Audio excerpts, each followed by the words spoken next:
Hey everybody, I got this 90 ZR1. I got to do a pilot bearing removal and change it. It's making a whirling noise. It's going to put this car up for sale. It's got a little mileage. So I'm going to run through this video. First long video I've ever done. I've taken apart a lot of these cars with my friend Bill Boudreau from ZR51 Performance. He's an expert on these transmissions. We've worked on tons of these cars. First thing I do is undo this air cleaner clamp right here, because when the engine tilts back, it'll pop this right off. You can let these engines tilt back, it's no big deal, it doesn't bother anything. So, little thing we do is we put the little screwdriver in these here, because sometimes they're really weak and you don't want the wind catching anything, and drop this hood and makes a whole lot of noise and can screw shit up. So I already got the interior part. You can see this boot's kind of screwed up. Somebody looks like they had this transmission out maybe, and they just pull the whole boot right through and screw it all up. Got a little hole in it. You'll get a lot of driveline noise through here if that boot's not sealed correctly. You can get the boots. They have little acorn nuts on here. They're actually 7/16. One of the only American nuts on the damn car. So you undo those, and then you pop this up over the little nub, okay? The ship knob, it has this crazy little wedge in there. So you get a pair of these vice grips this size, you stick it in there, then you use two hands. You put one hand on here and you put the other hand on here and you work it back and forth against each other and you can pop it out. Don't keep your head above it. I've seen people give themselves stitches when they get the vice grips in the forehead. And then you got a little Allen wrench for the little lift ring. You slide that off. The interior's got a couple 7mm, really easy, just clips back, no problem. I leave it in neutral right now, and the emergency brake is off. Oh, we gotta take these off stuff. First off, I made a little video on this already. I got this little jack spacer my friend Bill made up a long time ago, because these cars are kind of a pain in the ass to jack up. So, it's a little I-beam. It's got a little extension on it. It's got a little nub on it so it clips into the jack we have. And then it fits right in here, nice, on the monoleaf support bracket. And it fits around the exhaust so you can jack it up nice. It's easy. Jack up the back first, put jack stands underneath. Underneath the shocks right there. And then when you let it down, the rear end likes to scooch a little, and the jack stands will be a little thing. So you take a rubber mallet and you smack the jack stands and set them. And then you can get underneath the front. Sometimes front's a little low. I'll put one jack on one side underneath the welded metal where they usually put the jack where they show you. And I'll scooch it up a little bit, and then I slide the jack in underneath the other side and put it underneath the cradle. And you can jack it all up in one shot in the front. Put the jack stands underneath the control arms. Piece of cake. I've done a lot of these. Hopefully I get through it pretty good and I don't embarrass myself too bad. Yeah, we'll see how it goes. So I'm gonna take these bolts off back here. I got the exhaust is supported. Take off this one single bolt here.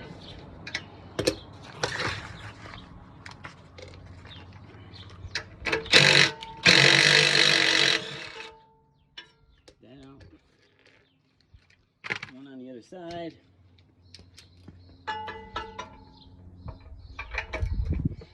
Crack loose. This one out. There you go. These nuts off the sides. I'm not kicking them around. Hey everybody. Alright, so you got this little slide thing underneath here. And you can see it. Slide this back, pop it out. To the other side, those are made that way because this exhaust will actually grow, I don't know, 3/8 inch or better as it heats up. This one popped out. That's your problem. There you go. Then hang down below them. You can lower jack a little bit. We're out of those. Okay, got two hangers back here. Already undid those.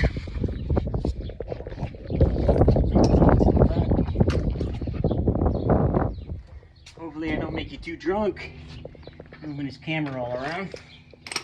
Make it do the best you can. So there's another set of those right here. And did those. And you got these bolts right here. Those bolts over there. I sprayed them already with some juice to keep them from giving me a problem taking them off because they get a little rusty. I cracked them loose a little bit already.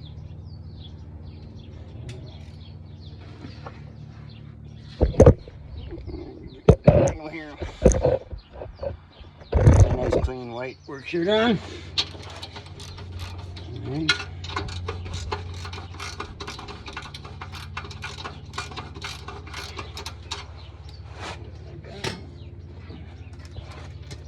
Blast these off. Okay. See, we get the top one. Get me more pain.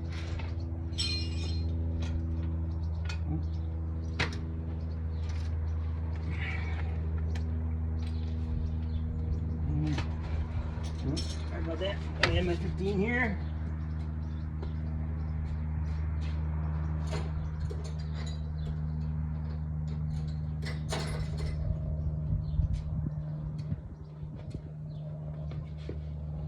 Okay. There's the pain. There you go. And spraying these babies. That always makes a difference. This one is what it is.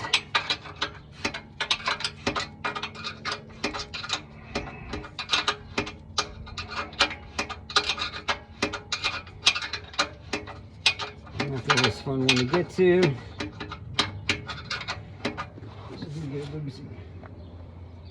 See if we can get the old swivel socket on there. Not too bad. Alright. What do we do with that? Keep working it. Can't really get a ratchet socket up there. Ratchet wrench. Just gotta work it. Not too bad.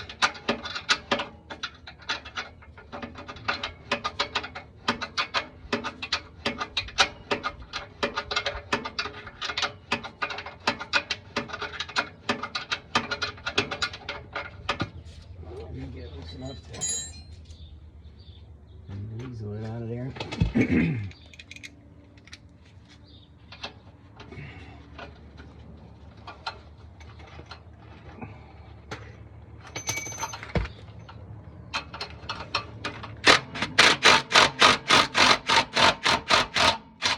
Usually I like to get it pretty loose before I use the swivel socket on there because it's a really bad angle and the swivel sockets really don't like it. We slide this gasket out so we can reuse it. They really reuse it. No problem. All right, now we get the ones on this side. We can loosen these up a little bit.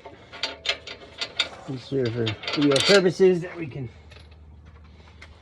get through this relatively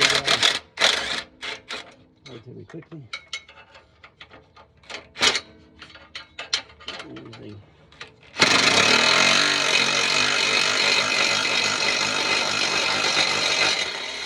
There we go. Not too bad. That old spray blaster stuff works great. Okay. Well, we got all the clamps, all things out, and the exhaust somewhat balanced. Jack. All right. Push it back a little bit more. You need to get it. I usually leave it forward a little bit because of that clamp, and then just move it back a little bit. Get a little balance, center balance, so you can take the whole exhaust out in one shot.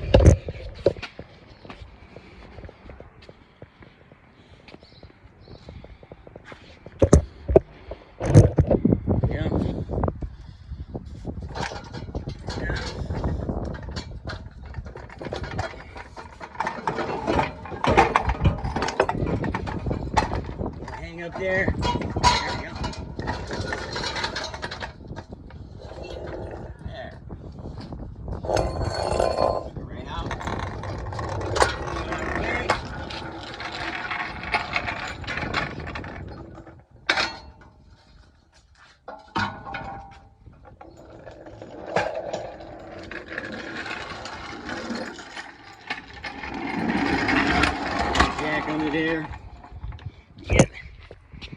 There you go. Here's the exhaust. All in one piece. Not too bad. Alright.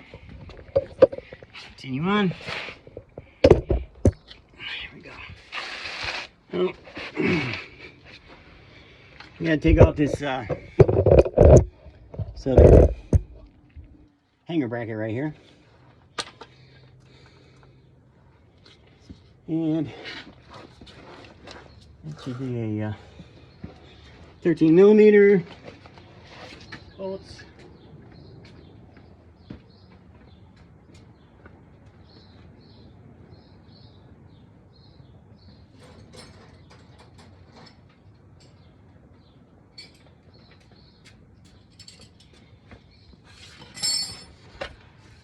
Alright, and these little babies right here.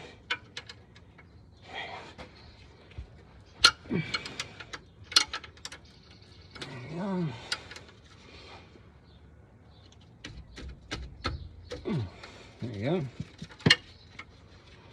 This will hang a bracket off.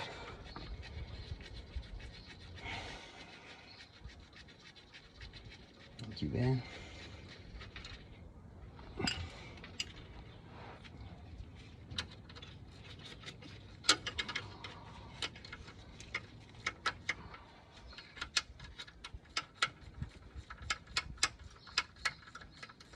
Yeah, I worked on a lot of these. Hopefully it shows. Don't look too much like a clumsy fool.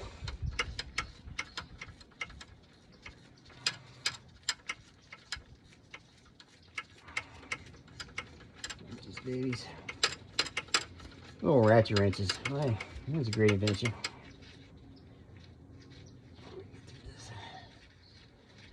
Okay. Some of them don't have the bolts on the side sometimes. Sometimes people cut them off because they're a pain or whatever, but it's no big deal. I got my hat showing my wonderful Einstein hair.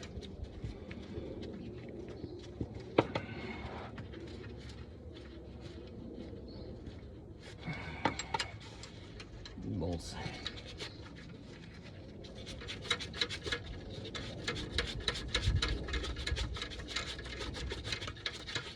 Just gotta work it. Work it, baby.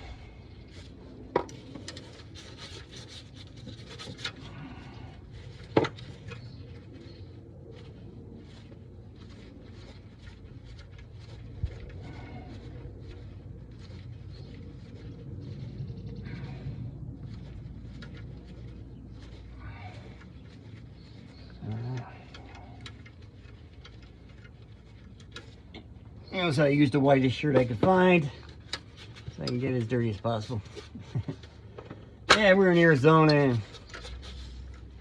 I have a whole bunch of these white shirts that I use because some will burn your flesh. The old cancer. Oh, I sacrificed one for mechanical work. Yeah. Not the closest thing I get to a suit. So here's the bracket. Get that off. I'll disconnect the speedo wire while I'm here. There we go. Oh, we got. It's got a little clip right here. You just work it off. Screwdriver.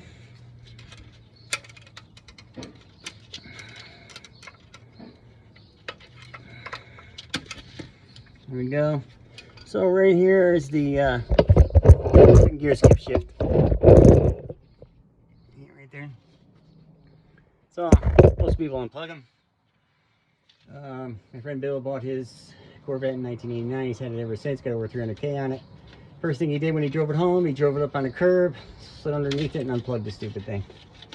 Because it kind of could be a pain in the ass. It's really a worthless emissions thing that they made back in the day. There we go now to remove the drive shaft. So you can see this here. This is an old drive shaft hub. We cut them up, weld up the ends, because I use that once I pull the drive shaft out, so you get the fluid leak out the back. Slide that out on there as a plug. So we get the done in here, and we get our 8mm sockets here. I'm gonna get this lined up right here.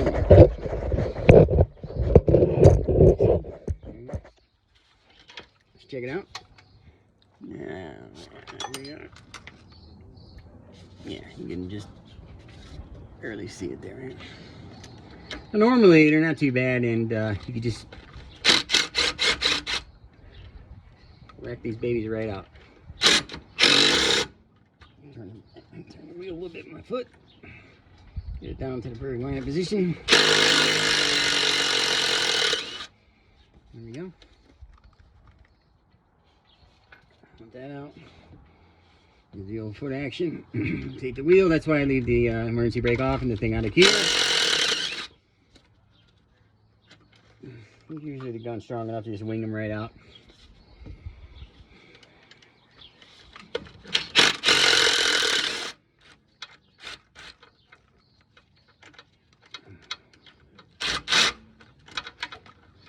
Alright, get that out. Okay, what we do,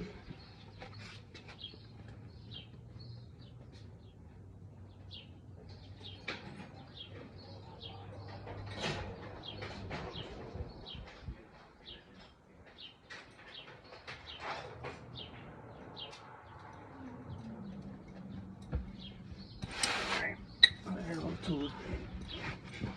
So they got a little piece of the frame right here. It kind of makes it difficult to get your drive shaft out. So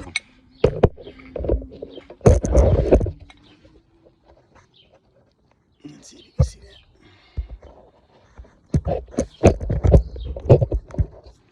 More angle thing there.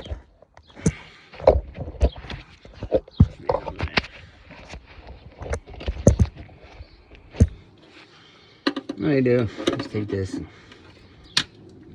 just bend this in a little bit. No harm, no foul. This makes life much easier. Get your shaft out. Okay. Get your shaft out. Pop the baby out.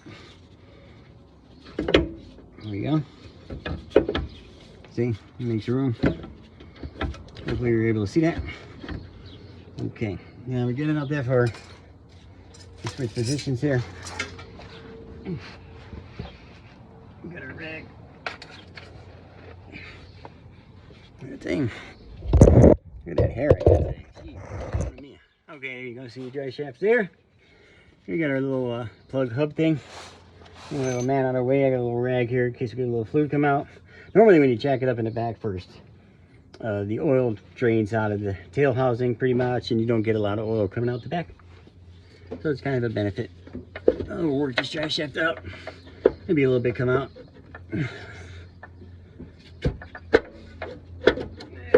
That's why you have to bend those little things up a little bit. Very tight. There you go. Yeah, I really don't know what will come out of there. Kind of hold these drive shaft unions out and off, slide that out of the way. We'll rotate those and check those out later. So when we tilt the engine back and all that neat stuff, we might get a little oil out there. So we slide our little plug in there. Nice, boom, just like that. There we go. So we have these beam plates that Bill came up with. When he's first taking these apart first time, a long time ago. Got these nuts, they're nuts and bolts. The nuts are up top, it's a real pain in the ass. It's kind of a crazy thing. So he created a tool to put up there and hold both nuts at the same time. And then morphed into this other thing, and he ended up making the sandwich plates. So it's a plate down here, and plate up there, and it's got the nuts welded on it. And they float in there. So what it does is it crushes the and squeezes the beam, and you squirt urethane in here when we put it back together. We'll show you all that later, because you need to stop migration. What happens is the beam will move a little bit and it'll rub. You'll see when we take it apart, and the aluminum rub with each other. The factory uses a harder compound that they came up with. We use a window weld urethane, and it works really well. It keeps all the sand and grit out of there because it's not a perfect mating surface. And so ultimately what happened was these beam plates turned out to be a wonder, a beautiful wonder, and it keeps the car from kicking. So he sells them. So you know how these cars have a little kick to the right, you know, when you're getting on them. It kind of takes a lot of that away. It really stiffens up the beam. Let me go get one of these plates.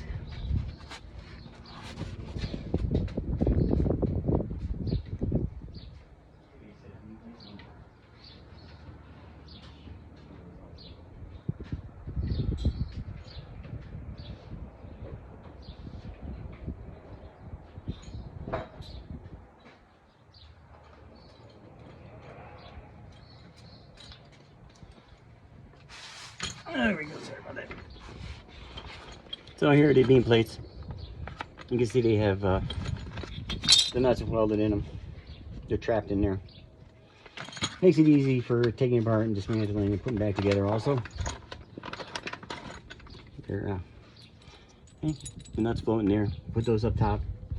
You get rid of the washers, and you use these. They work great. So what we do is made these right here. Bigger ones for the back, smaller ones for the front. And you slide this up there and you kind of work it on there, because to put a wrench up there is a real pain. So what we do is get this up here.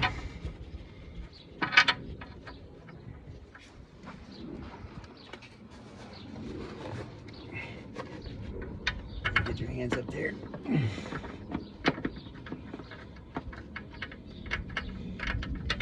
And slide them over the studs. You can't get a wrench up there. We've done it. I've done it many times. It's no fun. But you don't have these handy dandy little tools. This is 18mm, and the rear ones are 21mm.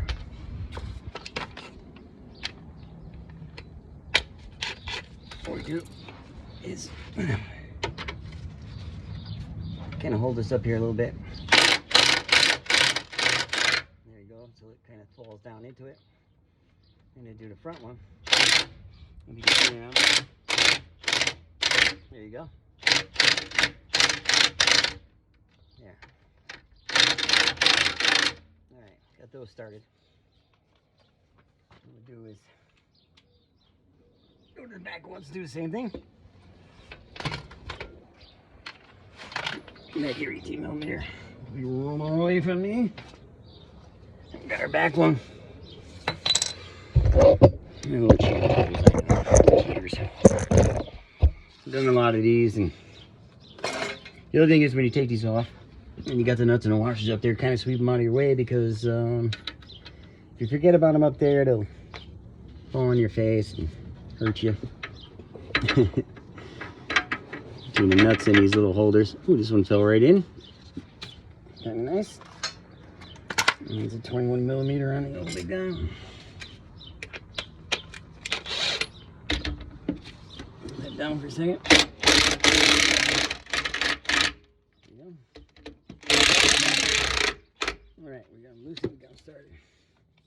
Gonna do that first. Get that out of my way.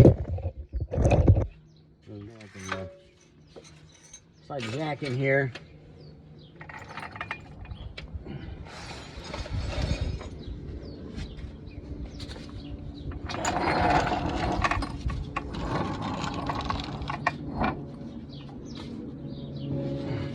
Oh, that hair is crazy today. I got all downed up for you guys. Let's see. So, see transmission area, you got the drain plug, right? So normally what you do is position the jack right about there. Works great. The jacks really don't need a cradle form or anything. They bounce on the jack really nice if you got a nice big bucket on your jack.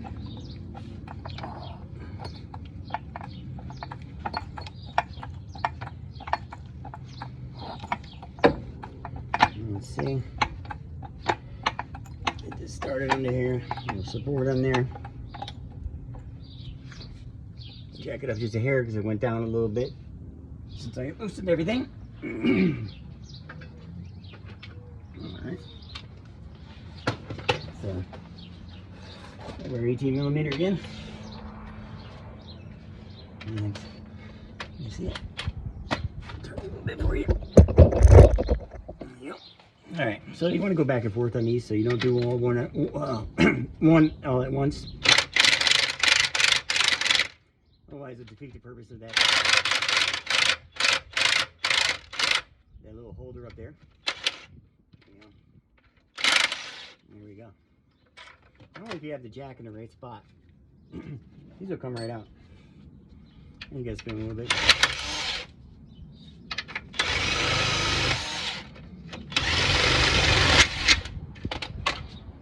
Jack a little bit. This one don't play. Here we go. Yeah, and you get the jack in the right spot, you can work them out. The other thing we do is we check these bolts. We check for stretching. You can usually visibly see it. Sometimes when people work on these, they don't follow the torque specs, and you know they torque the shit out of them because they think they have to. And you really have to follow the torque spec, particularly on these. You don't want to crush the tail housing and distort the beam, and you will stretch the bolts and screw all them up too. So these bolts don't look bad.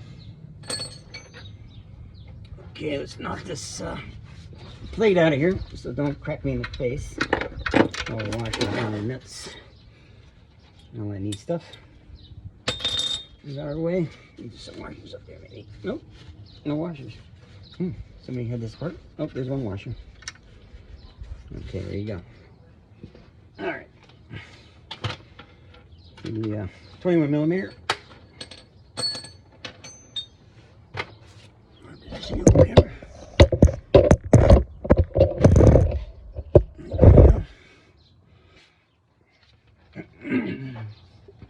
Same thing here. One at a time, a little bit at a time. Oh, it just blew right out. There you go. You're doing so hard. Look at that. So it's jacked up just the right space to be able to just slide these buggers right out. Check the threads. Yeah, they look alright. Usually you can put them together like this, and that'll usually tell you. It's a good way to see whether or not they're stretched or not. Let's get this out of the way up here because it'll crack me in the face. Here's the washer, kind of stuff. There we go. There's another one up there. Okay. No. This should be on here. They got it in the wrong spot. Somebody's definitely had this thing apart. I don't know if you can see this thing. This is the little clips on here. They had it up here. I don't know what they were doing. Somebody definitely had this apart. This clips back here. And this clips on here. Just gotta get it the right way. And then it clips, see, it's got a little hanger. It clips on the beam. Normally you gotta move that out of your way. Usually take it right off. So you can work this beam. If you got it in the right spot, you can work it and slide it forward all the way up. Okay, if you look at it. I'll show you. See, you got it past the transmission, and we'll make it fast there. Let's keep having the jack just in the right position. So you can get it past there. Go back here again. So, see the emergency brake cable? You can get it. That's right on the emergency brake on. Get past it just there. So what I'm going to do is I'm going to go up there and I'm going to put the transmission in third gear. Putting it in third gear lets you be able to get it out of the tunnel hole and have all the clearance to be able to have it up in that position, be able to get the pilot, you know, the input shaft, you know, out of the pilot, out of the clutch, and it gives you room for all that, so you have all the proper angle. So let me go do that.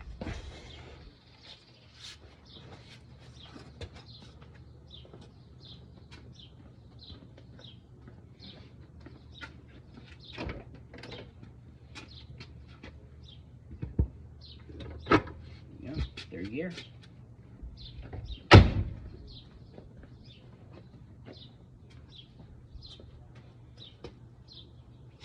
All right. Okay. Okay. Now we can lower it down. Like I said before, you don't have to worry about, let's turn this a little out of the way here a little bit. There you go, clear that. You don't have to worry about the engine. There's nothing on it that's going to bother anything to the firewall or anything. Okay, get it down far enough this one, get it past that, then you can slide the beam right out. Bam. Just like that. So, yeah, see, somebody's definitely had this. You can see on there, you get some migration right here going on. So that's what the urethane will prevent. You can barely see where the old factory stuff was. It turns really hard. And so I think somebody's had this apart. So we'll put it back together. We'll put the urethane in there. I don't think this guy's gonna get beam plates because he's just selling it. So get that out of the way. And now we go. Do the transmission bolts. There should be 15 millimeter. 5 of them. Not too bad.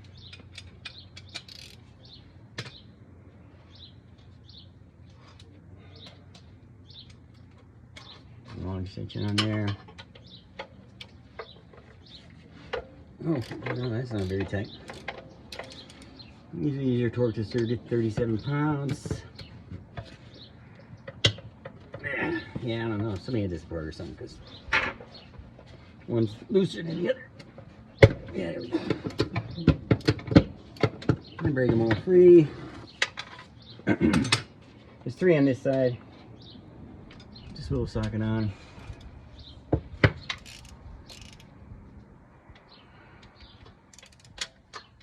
Need this top one.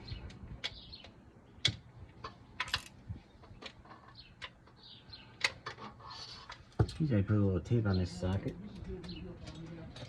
Put a little tape on the swivel. Maybe you can see that. Right there. I put a little tape on the swivel to keep that thing from flopping all around. A little trick of the trade. You probably know, maybe not, maybe yes, who knows, but yeah, I'll show you. This baby caught up there.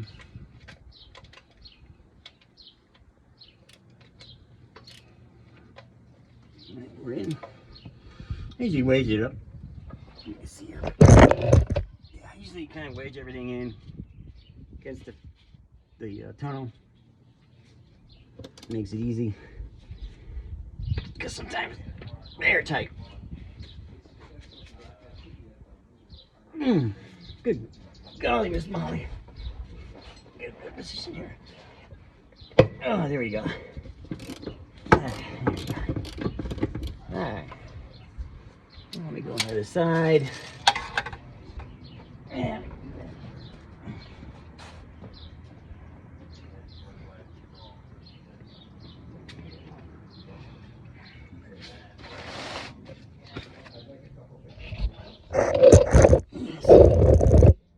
get 2 bolts on this side.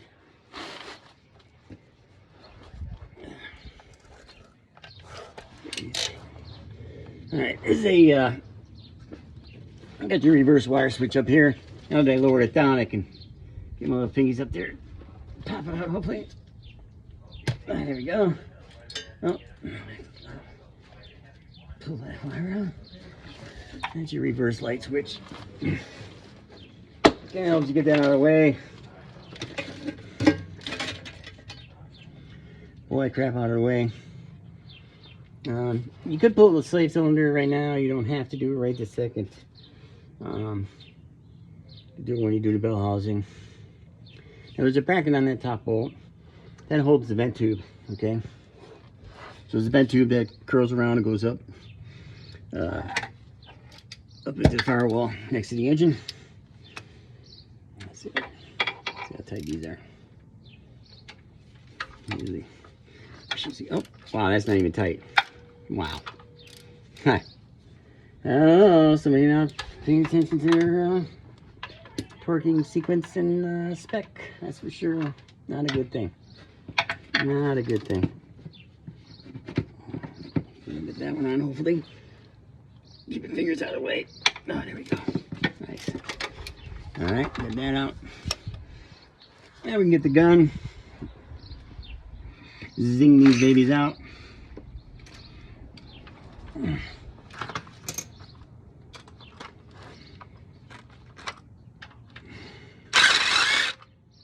Bing. Top ones.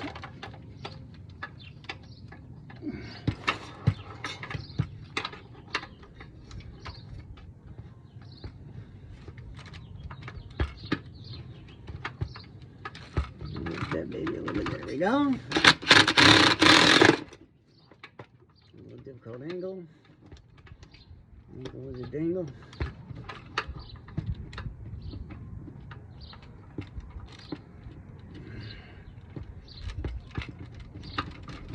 Get on there.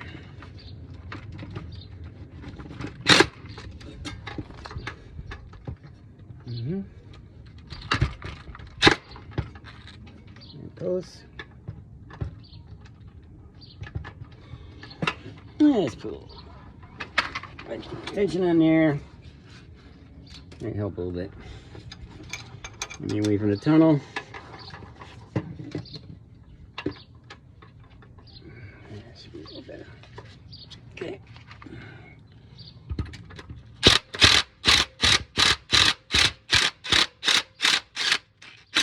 Yeah, you always want to be careful with these swivel sockets and using the gun, because you know, you get a little enthusiastic, carried away with it, and that thing will fling off, and boy, it could really do a little hurt to your face.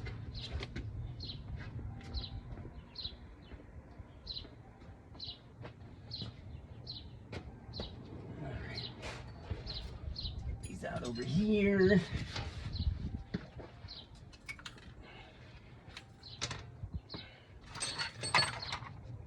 The old gun.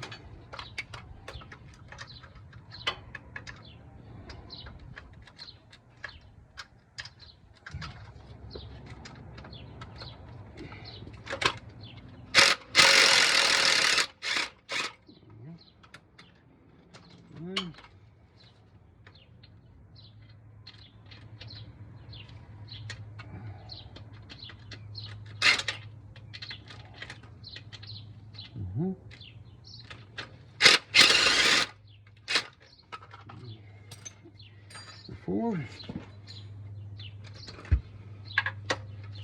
you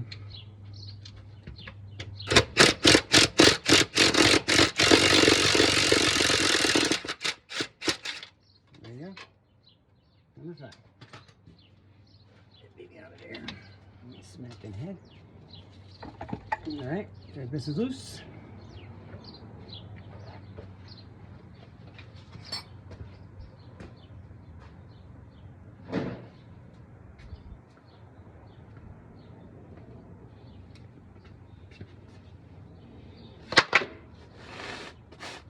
Alright, there we go.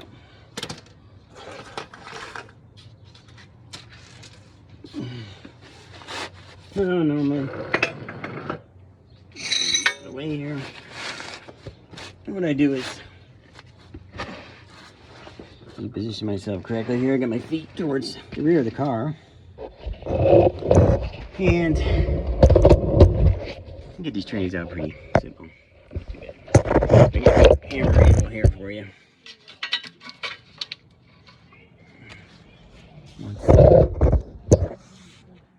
How's that? Not too bad. Okay, so I got it in third gear.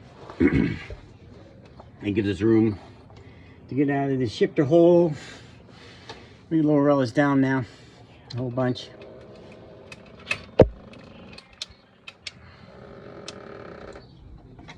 Give her a little wiggle.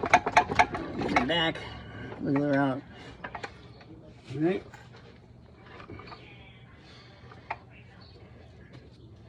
Go down a little more. I'm pretty much out of the pilot, and pretty much out of the splines, or out of the clutch.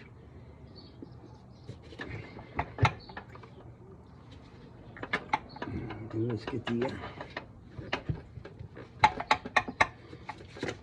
There you go. Shifter's past the unit. I got the jack set just right, so it just does a very slow decline. Balance is right on here, really nice. Let me screw this thing right up. That boot's all messed up. There we go. Nice slow descent. Okay.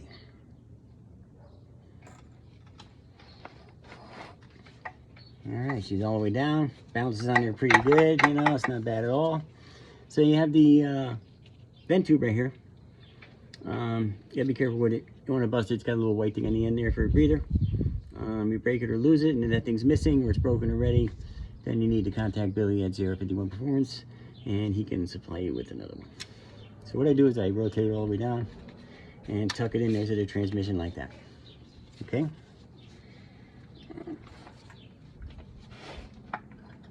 What I do is I just take the back of the transmission up and lean it forward just like that. And tilt it up a little bit, kick the jack out, just like so. Get some more shit out of the way. And you can lower it down. And there. She's removed. Okay, so I made this little tranny slide, I call it. It's got a piece of nylon on it. It's got a little spot for where the drain plug goes in.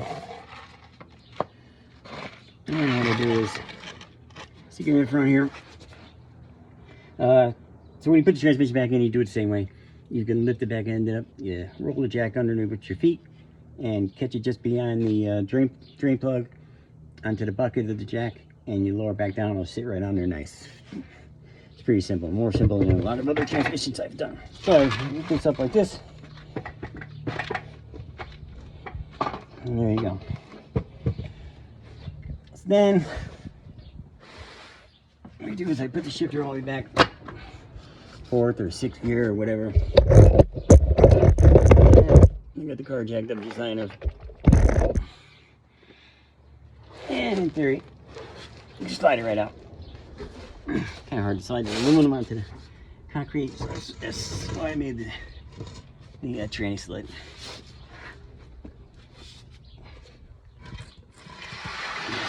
Bam. Piece of cake.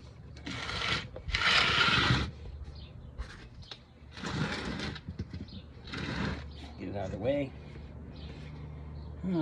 Looks like there's some grease on the pilot, which is a no-no. Alright, so we got the bell housing.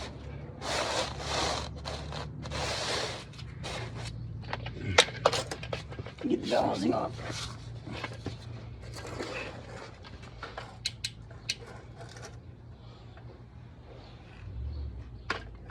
Okay. Camera angle here. Here we go. So, there's the bell housing. Here's your sleeve cylinder. Okay. Get on the other side. Actually, let me take this off right now. I'm here. Take this sleeve off. 13mm deep.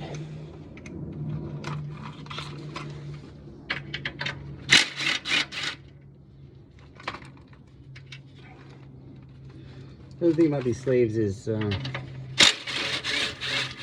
do like a little pressure behind it when you take it off.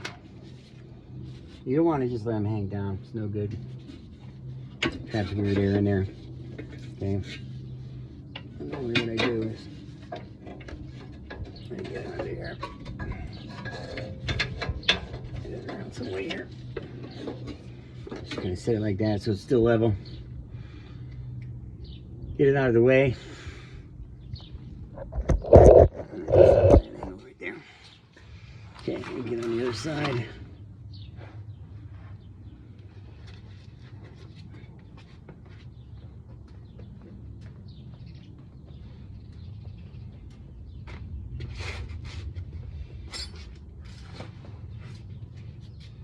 Alright, so.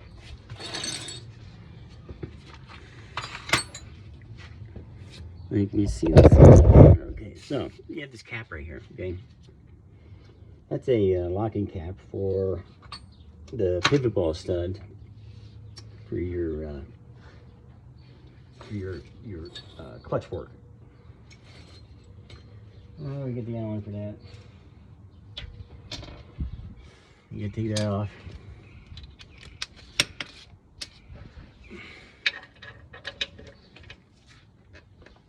Get that baby off.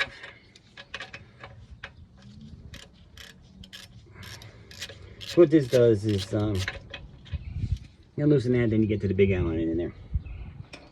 What that big Allen will do is it will release tension on the clutch fork and make it easier to get the bell housing off. So, but the one thing about these pivot ball studs are, whoops, I'm sorry, shame on me, you're fired.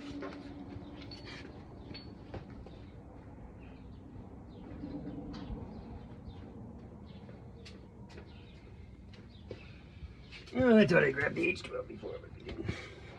Okay, there you go, cut that on there. Now, important little thing about this here is, this is a backwards thread. So, very, very, very, very important that you make sure you push it the right way. So you want to be tightening it, which is actually loosening it.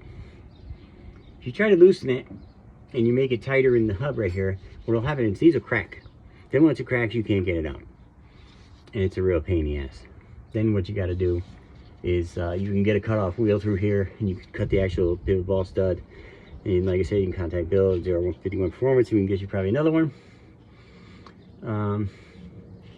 And this is what it is. But make sure, like I said, that you're tightening it, which is loosening. So it's an opposite thread. Ah, there you go. Nice. So screw it in a bunch. That'll take pressure off the fork. There you go. All right. All right, take some bell housing bolts off.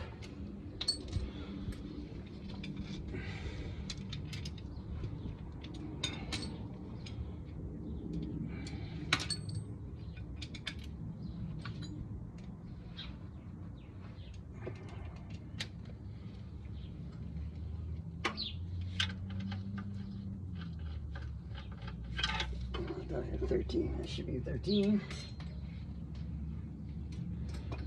There we go. Okay, now here's this dust cover on the side, which the bolts are kind of a little bit of a pain in the ass. So normally what I do is I take all the bell housing bolts off, loosen up, and you can jerky the bell housing back a little bit. Then it gives you more room to mess with these. I do the same thing for assembly, because they can be a real joy to try to put in after. We're just against the firewall. Wow, that's tight.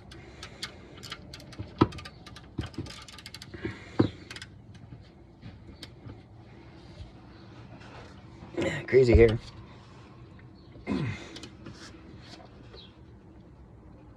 Wow, holy crap. Not good. No fun. Virtual fun sucker. All right, let me get a little breaker bar sleeve for that socket.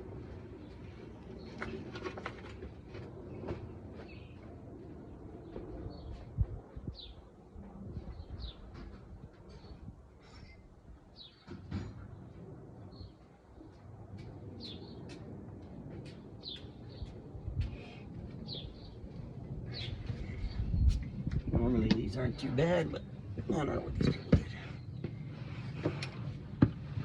Let's get a good position here. Oh, that's the wrong one. Bear with me for 1 second.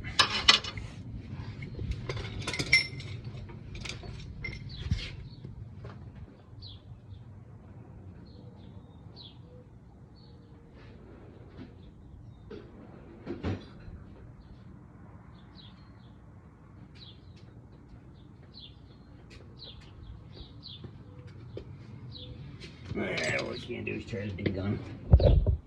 Try to be gun.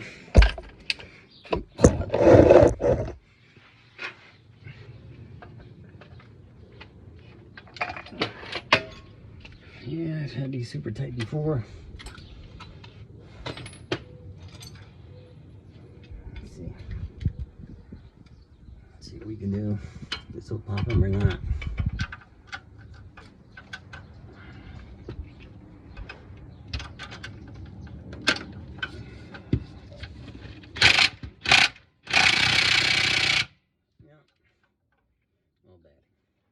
Now that I'm deaf from that. Alright. Sure. Big breaker bar in there. See what we can break today. Is anything we can break. I don't know why these are so tight. Thinking people don't know how to use a torque wrench. Wow. Good golly, Miss Molly. Not good. It's gonna make a big pop. Holy crap. I don't know why. It's so freaking tight. Holy crap. Jesus. That's way out of control. That's not 37 foot-pounds. Oh, we didn't break nothing. Didn't break no hands, didn't break no face, didn't break no socket.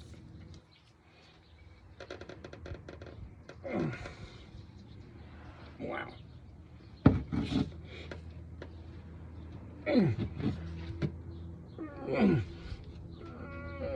Yeah, baby, grunt it. Wow. Way too tight. That's okay. We can't handle. Oh, there's a popper. Pop that one free. I'll get close to the old face. Be careful. Well, yeah, wow. Serious.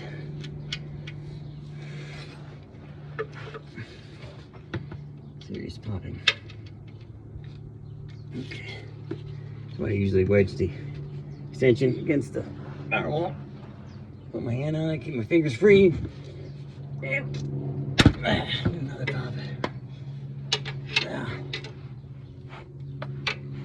I get up close and personal with you here.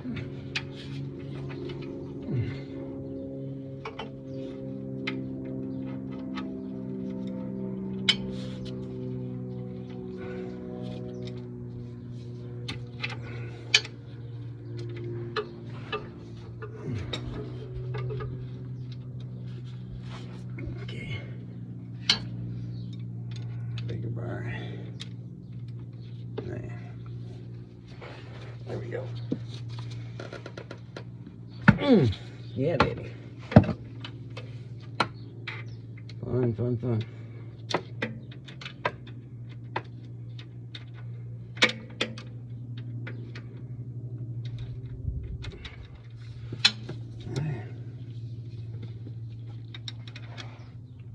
This one.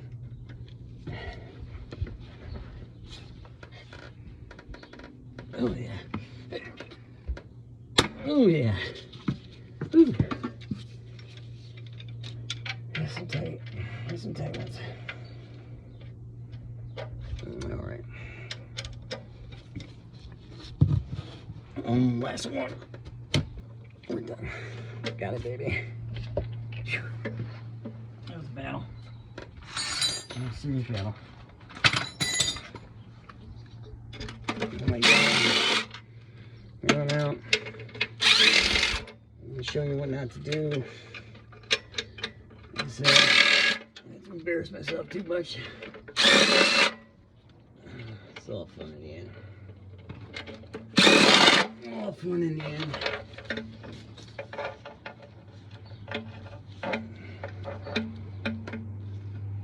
Let's see. see what we can do.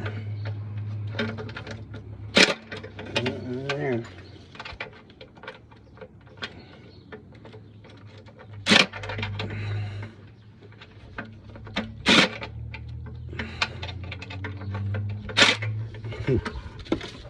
Alright. Get this socket on there.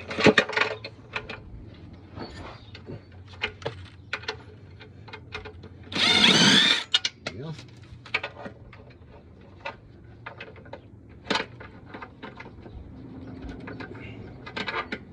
Yeah.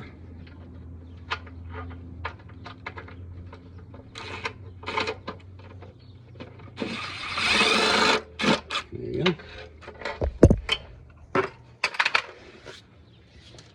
All right.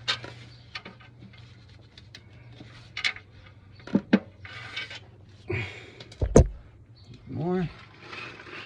Now.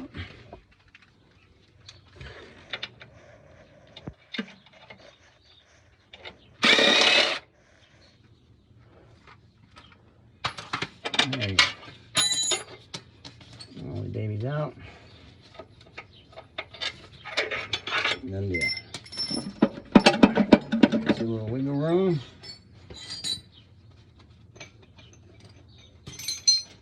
Oh, luckily I didn't whack myself too bad there. Yeah, it shows you what not to do. No fear.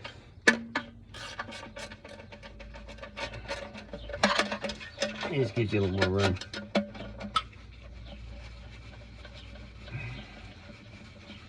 Get these little buggers out.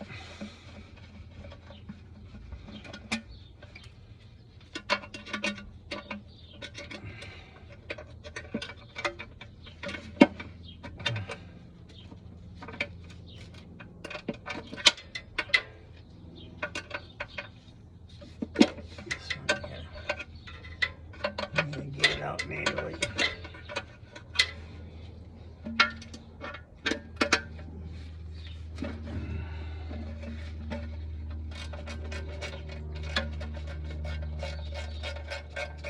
This dust cover off.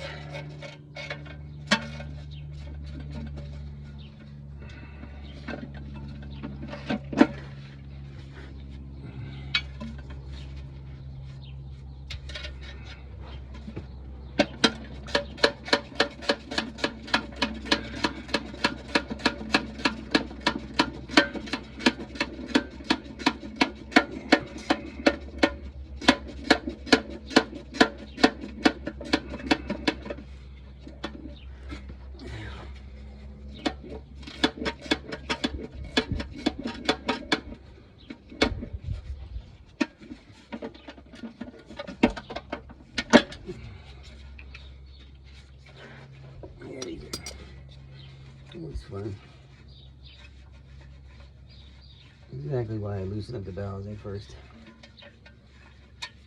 Give you some comb.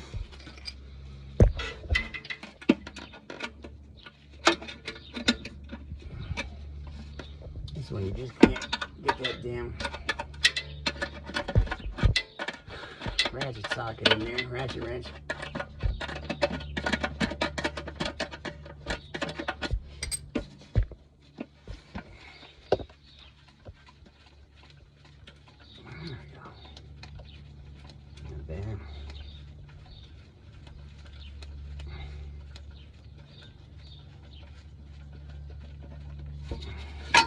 Dust cover. Yay. There we go. Okay, so some other little, you can see it up here, but there's a little shield right here, and it's got some bolts that go on the side of the belt housing. Hold the shield on there. The other side's not even on there. Looks like somebody didn't feel like putting it on there because it could be a real pain to get to. 10mm. Some of the later models, I forget what year it is, 91 or whatever, they got these big old brackets that go on here that support the cats. For some reason they changed it up and they wanted to put supports on the cats. Must have had a problem with them. I don't know. I never seen a problem with them, but whatever. But these don't have the brackets, so you gotta worry about them. Just gotta worry about the shield. Just pop that off like that. Now the bell housing should be ready to come out in theory. Let's go wiggle it off. Wiggle it off the pins. I think it all will fine.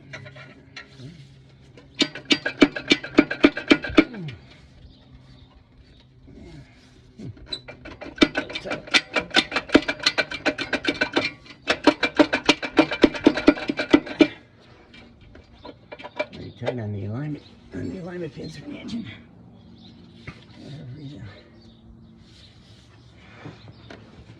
Be able to wiggle it off.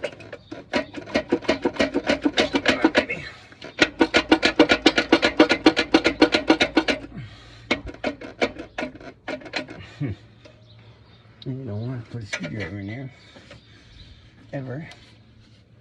Mar that stuff up. And that's an unusually tight one.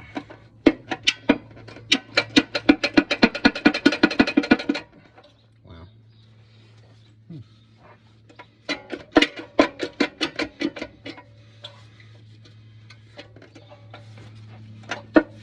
Very strange. Just being a little bugger. Shield's not in the way. Yeah, a little bit. It's just really stuck on there. I never had that happen either. Looks pretty rusted on there. I'm gonna spray a little juice up there. Won't hurt.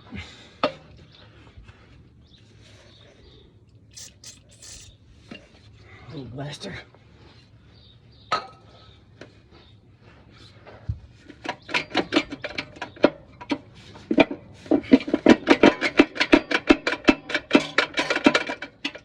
Wow. There we go. A little juice, turn the bell off.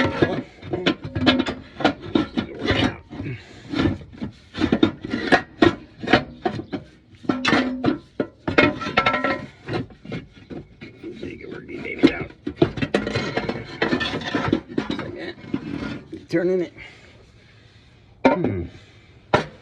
Yep, somebody's definitely been in here. Yep. Definitely been in here. That's not stock stuff. Looks like they got aluminum flywheel. Looks like they took out the dual mass flywheel. Put lightweight aluminum in there. I forget what color, if this is a spec or not, or whatever the hell it is, but. Alright, so I got this nifty alignment tool. It's the input shaft. We got old ones, we cut them off. And I use them for alignment tools, they're great. Instead of that plastic piece of junk. So all I'll do is I'll stick this in there. Now I'll kind of hold everything as I take this all apart. Well, these should be, I think 14s. They changed these. Oh, that's 50. Okay.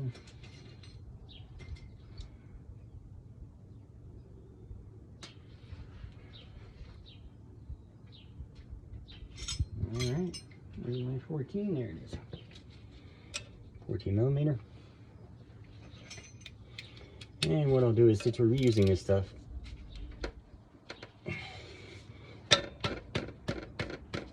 I just do them a little bit at a time,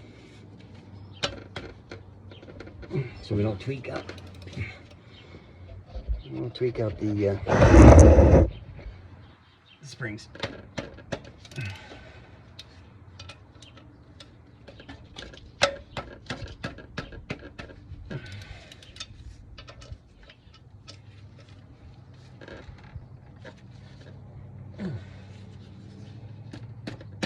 These should be 37 foot-pounds too. And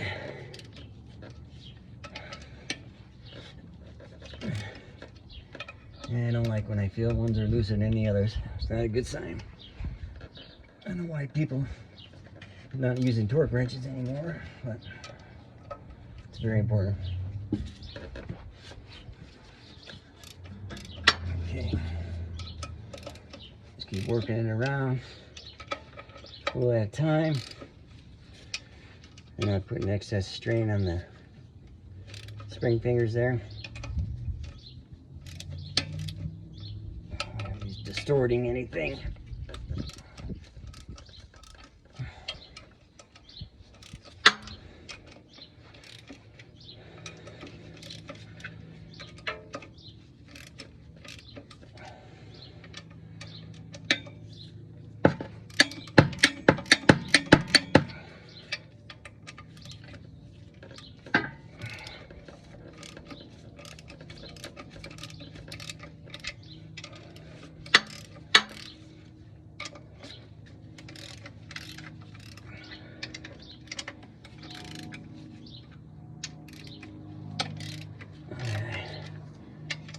Keep working it. Now people like just put a gun on them and zing them all out. Really not good.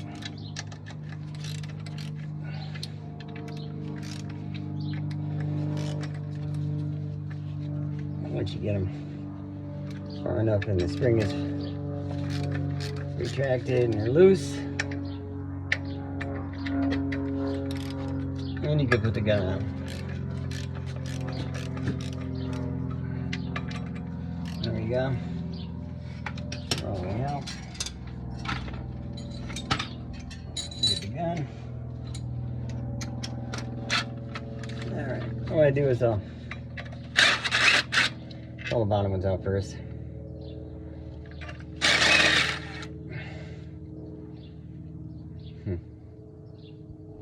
They put stuff on these.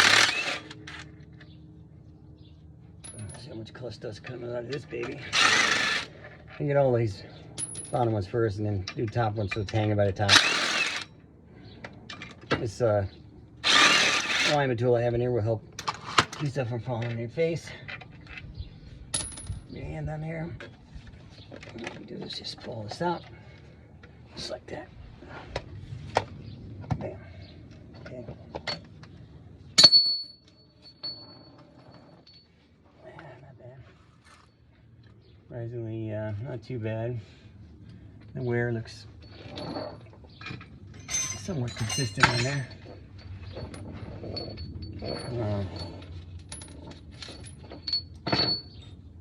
You get the flywheel off so we can get the pilot out.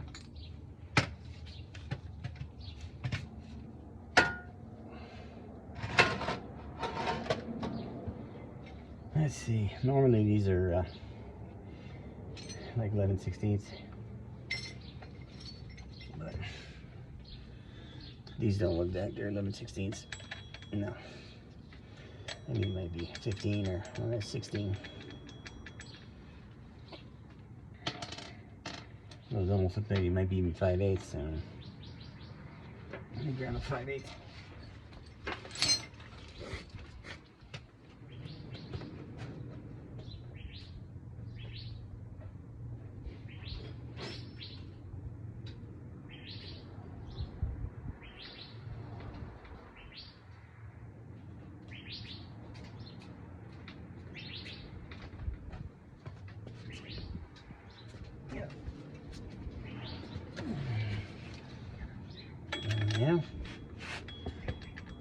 Yeah, it feels like a tire fit.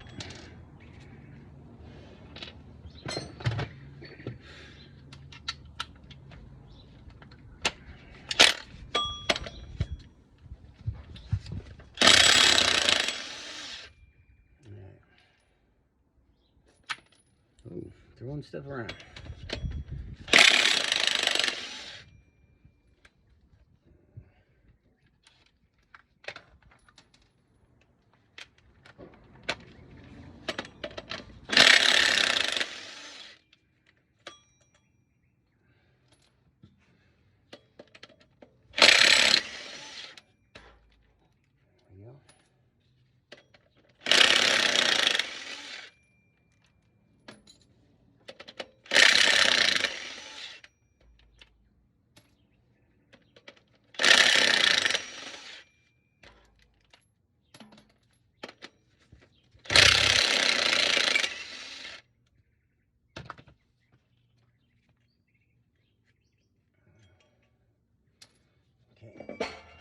go.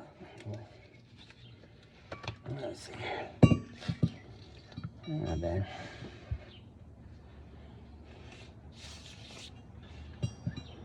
Not too bad.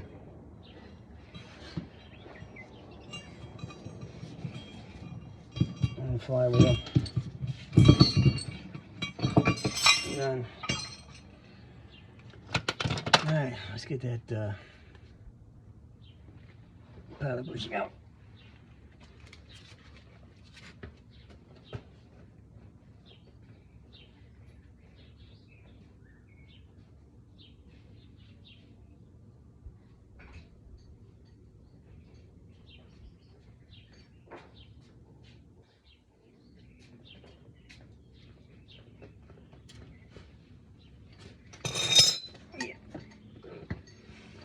Yeah, pilot pushing tool remover. There's the whole reason why we took this all apart, was to get to this point.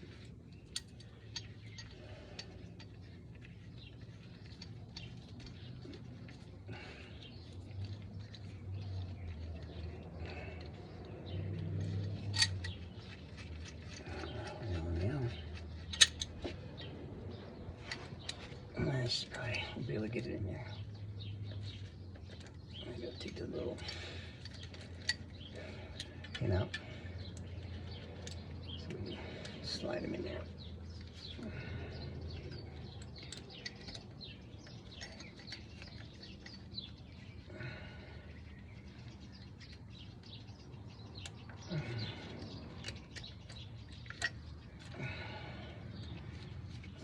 Swing it in this.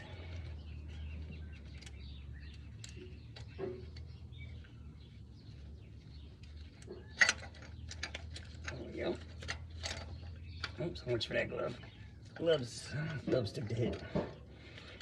Crank that up there. There's the nut. There we go. Glove is toast.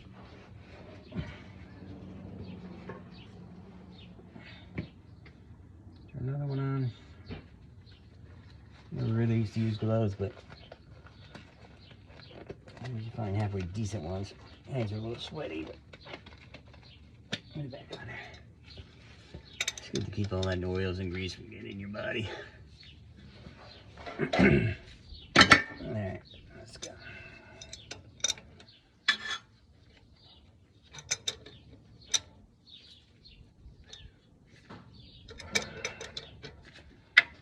There we go.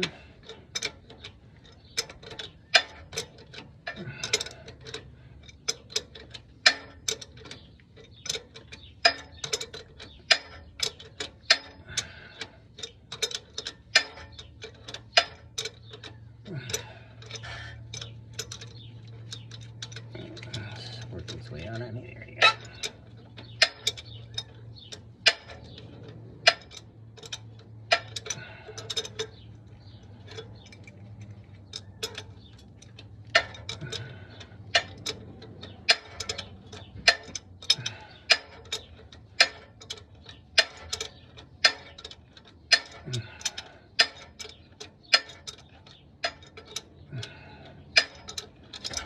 It's coming.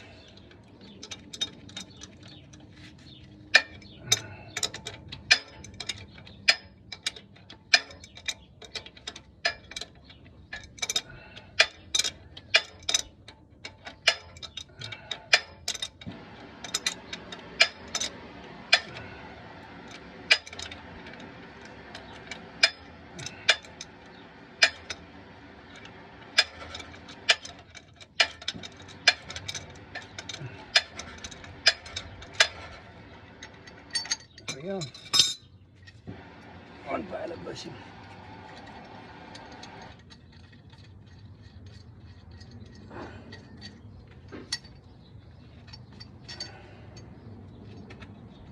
There we go. There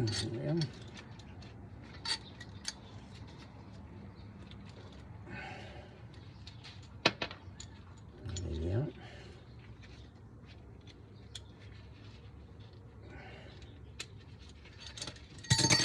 There you go, let's see what it looks like.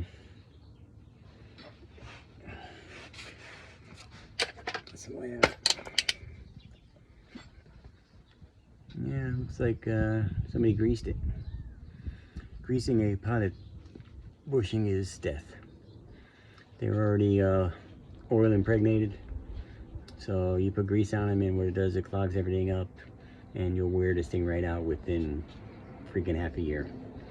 And then the car will be making a whirling noise when it's in neutral and the clutch is out, and you're sitting there and you'll just hear a whirling noise.